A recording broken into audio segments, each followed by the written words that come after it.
এমন কিছু মাছ আছে যারা পানি ছাড়াও বেঁচে থাকতে পারে, যেগুলো হতে পারে ভয় বা আতঙ্কের প্রতীক। তাই তো এসব মাছ দেখা মাত্রই মেরে ফেলার নির্দেশনা দিয়ে থাকেন বিজ্ঞানীরা।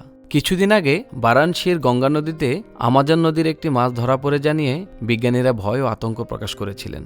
কারণ মার্কিন যুক্তরাষ্ট্রের সমুদ্র বিজ্ঞানীরা এমন কিছু মাছের সন্ধান পেয়েছেন যারা জলের বাইরেও বেঁচে থাকতে সক্ষম, আর এরা জন্য হতে পারে ক্ষতিকর। বিদেশের সামুদ্রিক জলে এ ধরনের মাছ পাওয়া গেলেও সম্প্রতি কয়েকটি প্রজাতি কোনোভাবে গঙ্গা বা বাংলার অন্যান্য নদীতে আসার কথা নয়।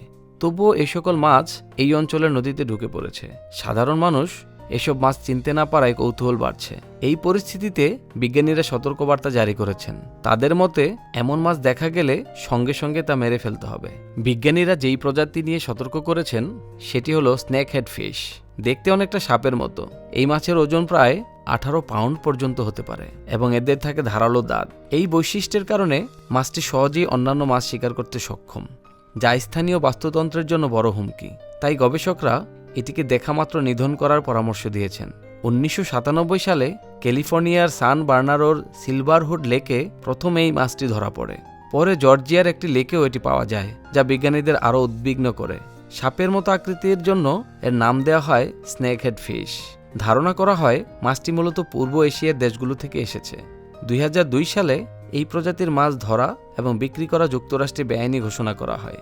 গবেষকদের মতে স্নেক হেড ফিশের শ্বাসতন্ত্র এমনভাবে গঠিত যে এটি মানুষের মতো বাতাস থেকেও অক্সিজেন নিতে পারে। ফলে মাছটি শুধু পানিতেই নয়, স্থলেও বেঁচে থাকতে বা চলাচল করতে সক্ষম।